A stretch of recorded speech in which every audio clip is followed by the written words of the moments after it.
I found out I had no room at the hotel the same way you find out bad news you were never supposed to hear by accident in front of everyone.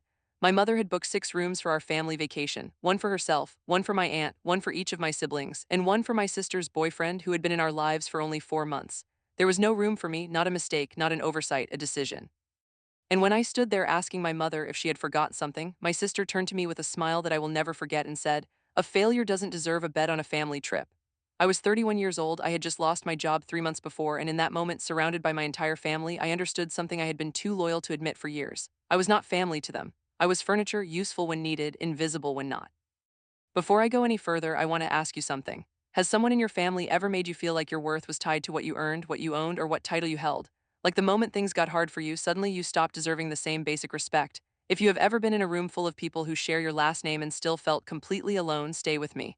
Patricia's story is going to hit somewhere deep.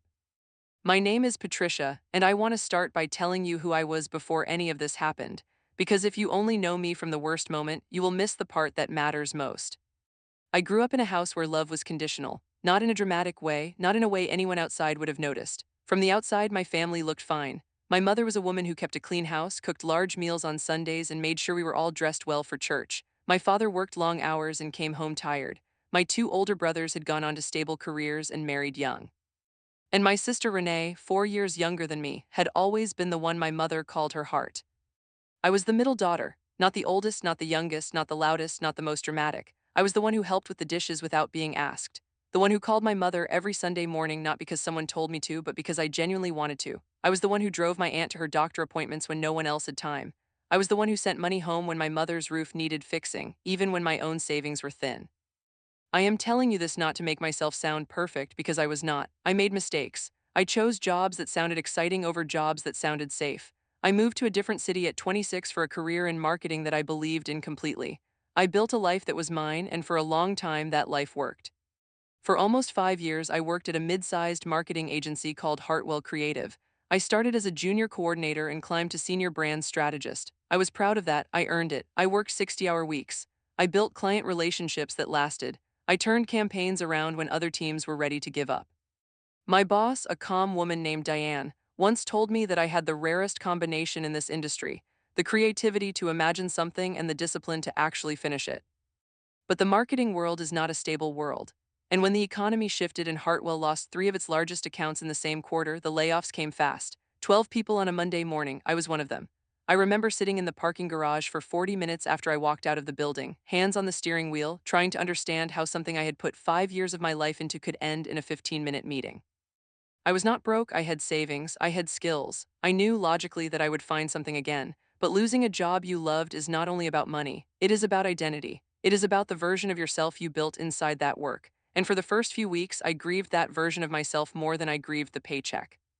I told my mother, I called her on a Sunday as I always did, and I told her what happened. She was quiet for a moment and then she said, "Well, that is what happens when you chase excitement instead of security." She did not ask how I was feeling. She did not say she was sorry. She said what she always said when my choices did not match her vision of what a good life looked like.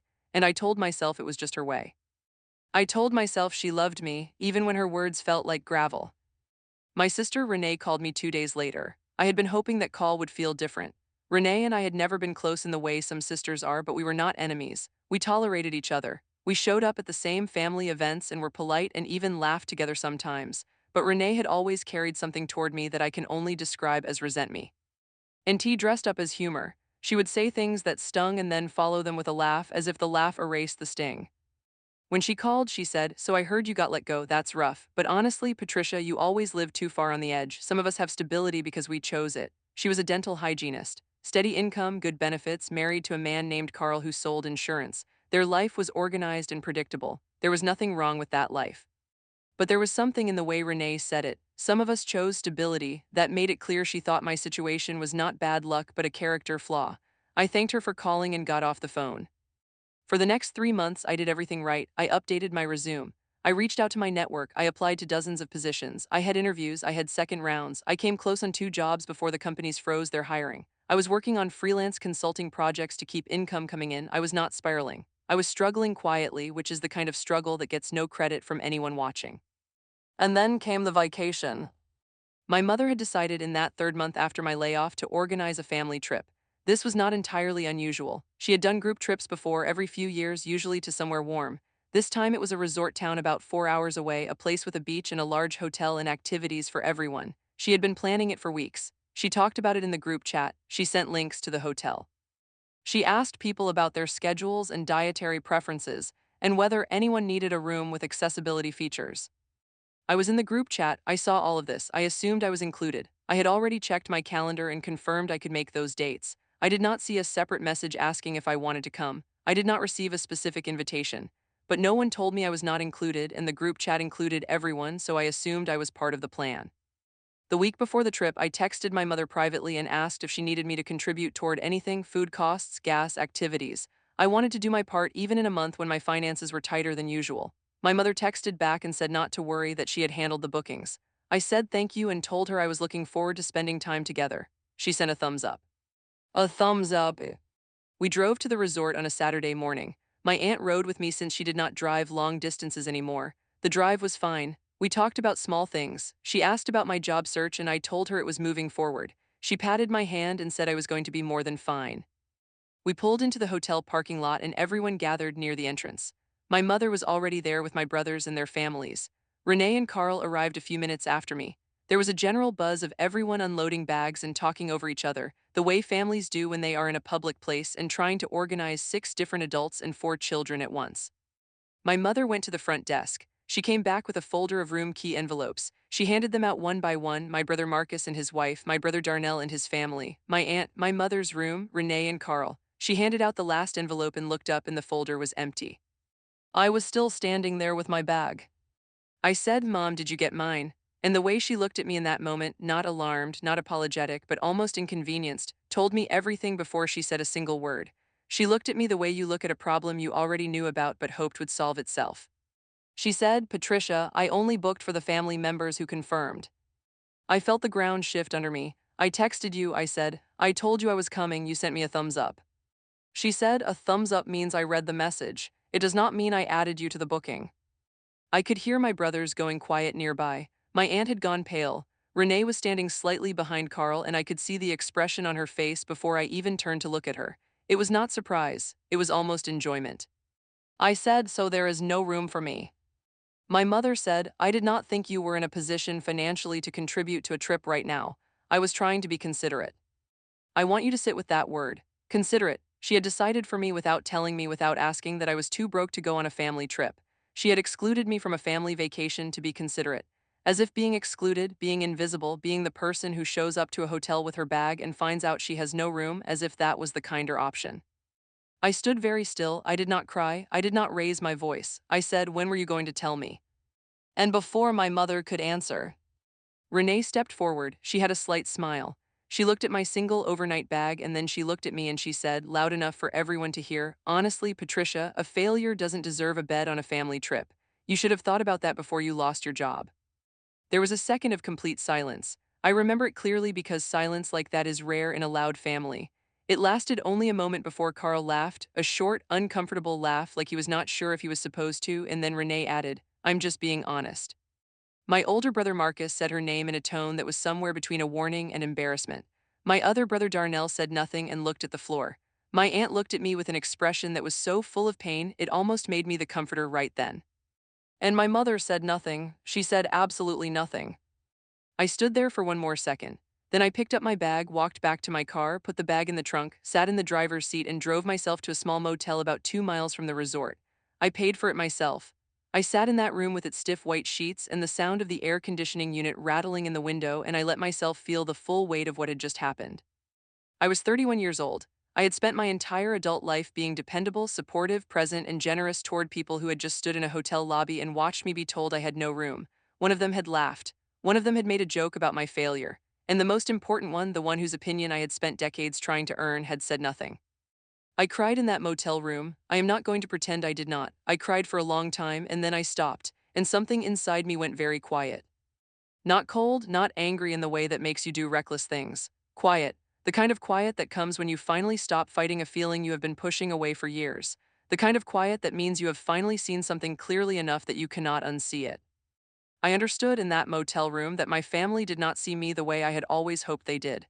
They did not see a woman who was navigating a hard season with discipline and dignity. They saw a failure. They had labeled me, and because they had labeled me, they felt entitled to treat me accordingly. I also understood something else, that I had made it possible for them to treat me this way because I had always shown up. I had always been the one who drove my aunt to appointments, who sent money when the roof needed fixing, who called every Sunday, who made myself easy to overlook by never requiring anything in return. I had been so focused on proving I was the good one, the loyal one, the dependable one, that I had let them forget I was also a person who deserved to be treated with basic dignity. I ordered food to the room that night and I made a list. Not an angry list, a clear list. I wrote down every time in the past 3 years I had given something to members of my family, money, time, labor, emotional support, and received nothing of equal weight in return. Not because I needed to be repaid, but because I needed to see the pattern clearly, written down where I could not talk myself out of it. The list was long. It filled both sides of a page from the hotel notepad. I did not rejoin the family for the rest of that trip. My aunt texted me that night to say she was sorry and that she had told my mother the whole thing was wrong. Marcus texted to say Renee had crossed a line and he had told her so. Renee did not text. My mother did not text. I sent one message to the family group chat. It said only, "I hope everyone enjoys the trip. I will be heading home in the morning. Take care of yourselves." I turned my phone face down after that and went to sleep. The drive home the next morning was one of the most peaceful drives I can remember. 4 hours alone with the road and my thoughts. I stopped at a diner and ate a slow breakfast by myself and looked out the window at a parking lot full of strangers going about their Sunday, and I felt a clarity that had been missing from my life for a long time. I was going to build something. I was going to stop spending my energy trying to be enough for people who had already decided I was not. And I was going to do it quietly, without announcement, without asking for permission, and without waiting for anyone to believe in me first. The next 4 months were the most focused I have ever been in my life. I took a hard look at my freelance consulting work and realized I had been doing it reactively, taking whatever came, pricing myself too low, treating it as a placeholder until a real job came along. I stopped thinking about it that way. I started treating it as the business it was. I registered an LLC. I built a simple professional website. I raised my rates. I reached out to form our clients I had worked with at Hartwell and asked for referrals. Within 6 weeks, I had 4 consistent clients. Within 3 months, I had 7. I was making more in those 3 months of freelance consulting than I had made in my final year at Hartwell, not because the work was easier, but because I was finally owning it completely. No boss above me approving my strategies, no corporate process slowing down good ideas, no politics, just the work and the results. I also found a therapist. Her name was Dr. Adrienne Moss, and she was the kind of person who asked exactly the right question at exactly the right moment. I had resisted therapy for years in a vague way, not because I was against it, but because I was always telling myself I would do it when things calmed down. Things never calm down when you are waiting for permission to take care of yourself. In those sessions, I began to understand the pattern my family had established when I was very young.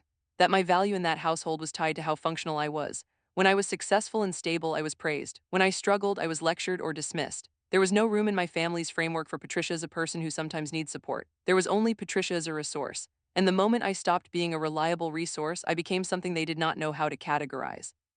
So they chose the category that required the least effort from them. They called me a failure. Dr. Moss also helped me see something about my relationship with my mother that I had been too close to notice clearly. My mother was not a cruel woman, she was not malicious, but she was deeply uncomfortable with vulnerability, especially in her children. She had grown up in a house where weakness was not allowed, where you moved forward or you moved out of the way. She had passed that belief system down without ever examining it. And so when one of her children struggled, she did not reach toward them. She pulled back.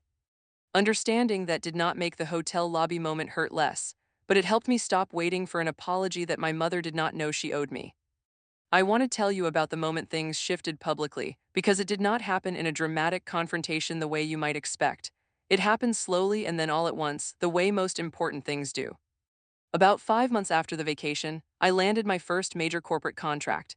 A regional food brand called Mapleton Provisions had been struggling with a complete rebrand after a product safety scare that had damaged their public image. Someone on their executive team had been referred to me by a former Hartwell client. They needed a strategic communications plan that was both creative and careful. The kind of work that required someone who could think at the brand level and also manage the human, emotional side of public trust. I spent 3 weeks building that proposal. Every strategy was backed by research. Every recommendation had a timeline and a risk assessment. When I presented it to their team, I was calm and precise. Their CEO, a man named Jeffrey Marsh, told me after the meeting that it was the most thorough communications strategy he had seen from an outside consultant in his 15 years in the industry. They signed with me. The contract was the largest single project I had ever handled on my own, and I delivered. Over the next 6 months, I ran their full rebrand campaign. I managed media, messaging, community outreach, and internal communications. I built a recovery narrative that felt honest rather than defensive. Their customer trust scores came back. Their retail placement improved. Jeffrey Marsh called me the week after their first strong quarterly report and said words I am going to remember for the rest of my career. Patricia, you did not just fix our image, you gave us our identity back. Word moved fast in that industry. By the time I had been running my consultancy for 8 months, I had 11 clients, 2 team members I had brought on as contractors, and a waiting list of 3 businesses who wanted to work with me. I had moved into a better apartment. I had rebuilt my savings. I had started putting money toward a long-term goal I had kept quiet about for years, owning a small office space that would eventually become a proper agency. I had not announced any of this on social media. I had not sent updates to my family. I was not performing my recovery for an audience. I was simply building. And there is a particular kind of strength that comes from building in silence. You are not distracted by the need for validation. You are not slowed down by other people's doubts. You just work. My family found out piecemeal, the way families find out things you did not tell them. My aunt followed my business page online and shared a post one morning without knowing I had not told everyone. My brother Marcus, who worked in logistics, mentioned to a colleague that his sister did brand consulting, and that colleague knew someone who had worked with Mapleton Provisions. By the time Renee found out, she was hearing it from multiple directions at once. Renee called me on a Thursday evening. I remember because I had just finished a late call with a client and was eating leftover pasta at my kitchen counter. When I saw her name on my phone, I felt the old reflex, the one that said pick up, be warm, smooth it over. I let it ring, not out of spite, out of clarity. I was not ready to have a conversation I was not ready to have. She left a voicemail. She said she had heard things were going really well for me and that she was proud of me and that she hoped we could catch up soon. Her voice was bright and slightly careful, the tone of someone who is recalibrating. I listened to it twice and then I set my phone down and finished my pasta. She texted the next day, then again 2 days after that. The messages were warm and friendly and deliberately light, as if we had only been out of touch because of busy schedules and not because of a hotel lobby and a sentence about failures and beds. I did not respond immediately. I was not punishing her. I was protecting my energy and taking time to decide what kind of relationship, if any, I wanted with someone who had said what she said. My mother called in that same week. This conversation I did answer because I had already done enough processing to hold it without losing myself in it. She told me she was glad things were going well. She asked a few surface questions about the business. And then, in the way my mother navigates guilt sideways without landing directly on it, she said, "You know, Patricia, that whole trip situation was unfortunate. I could have handled the communication better." I noticed she said the communication, not the decision, not the exclusion, not the part where her younger daughter stood in a hotel lobby and publicly called her older daughter a failure and she said nothing. She said the communication could have been better, as if the problem was a logistics failure and not a human one. I said, "I appreciate you saying that." I kept my voice even. She said, "You know, I have always believed in you, Patricia." I paused, then I said, "Mom, if that is true, I would have appreciated hearing it in the parking lot of that hotel." She was quiet for a long moment. Then she said, "I know," just those 2 words, quiet, and I believe she meant them in whatever way she was capable of meaning them. It was not the apology I had once needed, but it was also not nothing. I stored it carefully and kept moving. The harder conversation was the one I had to have with myself about Renee.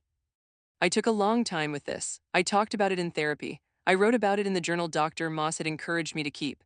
I sat with the question of what I wanted from that relationship, honestly, not what I was supposed to want or what would make me look like the bigger person, but what I actually wanted. The truth was this: I did not trust Renee, not because she had said something cruel. People say cruel things. They say them from insecurity, from competition, from their own unresolved wounds. I had compassion for whatever in Renee had made her feel the need to kick someone who was already down. But compassion is not the same as trust, and trust is not something I was willing to hand back to someone who had not taken any real steps to deserve it. I decided I would not close the door completely, but I would not swing it wide open either. I would let the relationship find a natural level, based not on blood obligation but on actual behavior over time. I responded to Renee's texts, briefly, politely, without returning to the closeness we had never really had. When she asked to meet for lunch, I said maybe next month and left it there. She accepted that. Maybe she understood more than she let on, or maybe she was simply relieved I had not cut her off entirely. Either way, we moved into a different arrangement, cooler and more honest than the one we had before. What I had not expected was what happened 9 months after the vacation, when my business received a very specific kind of attention. A publication that covered regional business and entrepreneurship in my city had been doing a series on women who had built independent consultancies from scratch.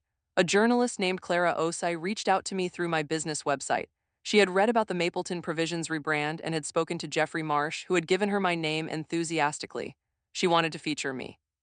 I said yes, not to prove anything to my family, but because I believed in the work and because part of building a legitimate business is letting people find you. I did an interview with Clara over 2 sessions. She was thoughtful and curious, and the questions she asked were real questions about strategy and process and what it took to build something on your own after. Professional setback.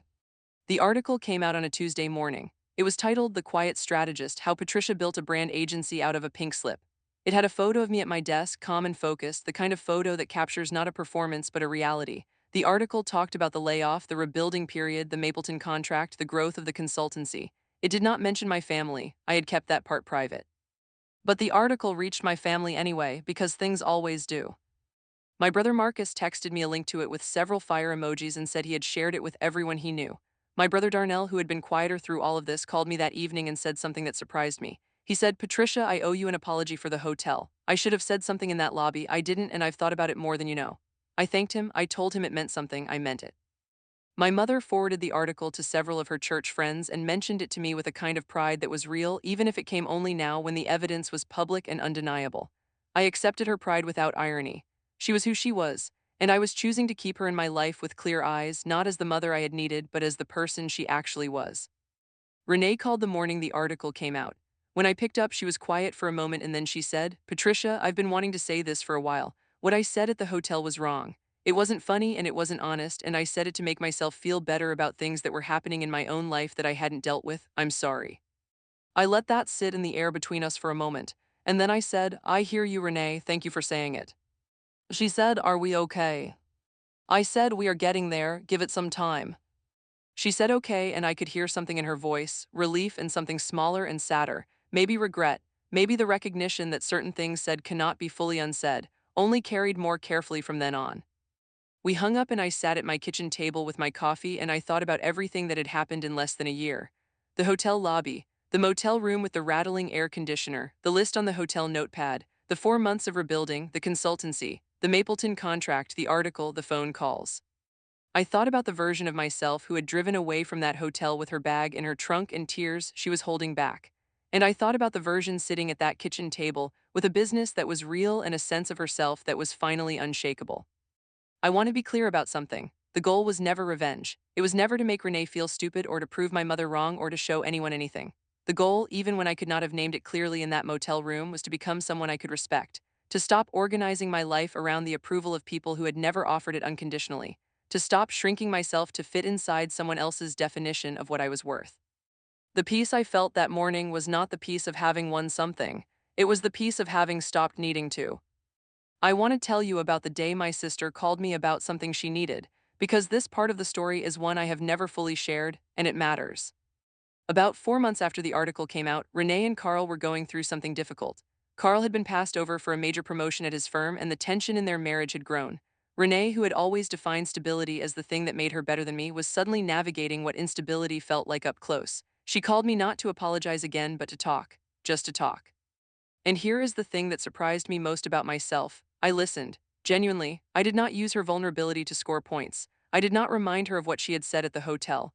I listened the way I would want someone to listen to me in a hard season, because I had been in a hard season and I knew what it felt like to reach out and find nothing on the other end. After about an hour on the phone, Renee said quietly, "I don't know how you stayed so calm through everything, Patricia. I think about the hotel sometimes and I feel sick." I said, "You don't have to feel sick anymore. What's done is what it is. What matters is what we do now." She said, "Do you think we can be real sisters, like actually?" I thought about that for a moment. Then I said, "I think we can try, but I need you to understand something, Renee. I am not the same person I was before the hotel. I know what I'm worth now, and I need that to be respected, not just right now when things are hard for you, but all the time. Can you do that?" She said, "I can try, I want to." And I believed her, not blindly, not with the old unearned loyalty that had cost me so much, but with the kind of belief that comes from watching someone look at themselves honestly and not flinch away. We began to rebuild, slowly, carefully, with more honesty than we had ever had before. My business continued to grow. By the time a full year had passed since the hotel, I had 14 clients, a small team of 5 contractors, and a lease signed on a proper office space in a building I loved. The morning I picked up the keys to that office, I drove to the location early before anyone else arrived, and I walked through the empty rooms by myself. The light came in through the east-facing windows in a way that made everything look possible. I thought about the hotel lobby. I thought about the motel room. I thought about every Sunday call and every check sent, and every time I had made myself small to keep the peace.